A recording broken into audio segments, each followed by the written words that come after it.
সমগ্ৰ ৰাজ্যজুৰি নাগৰিকত্ব সংশোধনী আইন 2016 বিৰুদ্ধে সকলো ৰাইজ প্ৰতিবাদমুখৰ হৈ পৰাৰ সমান্তৰালভাৱে তিতাবৰতো আজি আছুৰ আৱনত বিক্ষোভ কাৰ্যসূচী ৰূপায়ণ কৰা হৈছে। আৰু ইয়াত তিতাবৰ নআলি তিনিআলি দৃশ্য যি সময়ত সমগ্ৰ ৰাজ্যতে নাগৰিকত্ব সংশোধনী আইনখনৰ বিৰুদ্ধে তীব্ৰ প্ৰতিবাদী কাৰ্যসূচী ৰূপায়ণ কৰা হৈছে।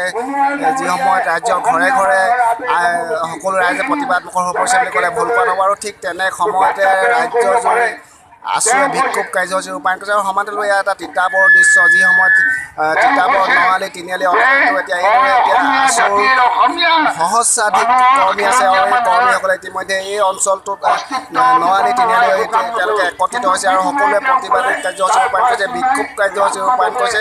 আৰু সকলোৱে একেমুখে দাবী উত্থাপন কৰিছে যাতে সৰ্বানন্দ সোণোৱাল নেতৃত্বাধীন যিখন ৰাজ্য চৰকাৰ বিজেপি চৰকাৰ, আৰু সেই চৰকাৰখনে অসমীয়া জাতিৰ হৈ মাত মাতৰ সকলোৱে আশা প্ৰকাশ কৰিছে, কিন্তু বাস্তৱ ক্ষেত্ৰত কিন্তু তেনেধৰণৰ হৈ উঠা নাই। সেইবাবে তেওঁলোকে আজি তাল লৈ তেওঁলোকে তাল বজাইছে আৰু তেওঁলোকে এটা কথা প্ৰতিপন্ন কৰিব বিচাৰিছে, এটা কথা তেওঁলোকে এই প্ৰতিবাদী কাৰ্যসূচীটোৰ যোগেদি তেওঁলোকে প্ৰতিপন্ন কৰিব বিচাৰিছে যে তেওঁলোকে তাল বজাই সৰ্বানন্দ সোণোৱাল নেতৃত্বাধীন চৰকাৰখনক জগাই দিব বিচাৰিছে যাতে এই গোটেই চৰকাৰখন হাৰ পাওক আৰু অসমীয়া জাতিৰ হকে মাত মাতক। এই কথাটো কৈছে যিহেতু নৰেন্দ্ৰ মোদী নেতৃত্বাধীন চৰকাৰখনে যি অবৈধ হিন্দু বাংলাদেশীক যি অসমত সংস্থাপিত কৰিব বিচাৰিছে বা অসমলৈ আমদানি কৰিব বিচাৰে, ইয়াক লৈ সকলোৱে বিৰোধিতা কৰিছে। আৰু তিতাবৰ নআলি অঞ্চলত এইদৰে এতিয়া আছু কৰ্মীসকল ওলাই আহিছে আৰু এতিয়া এইদৰে প্ৰতিবাদী কাৰ্যসূচী ৰূপায়ণ কৰিছে।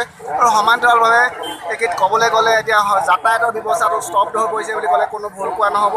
যাতায়াতৰ ব্যৱস্থাটো এই মুহূৰ্তত বন্ধ হৈ পৰিছে আৰু এইদৰে এতিয়া আছুৰ প্ৰতিবাদত এতিয়া উত্তাল হৈ পৰিছে, স্তব্ধ হৈ পৰিছে এতিয়া তিতাবৰৰ জনজীৱন।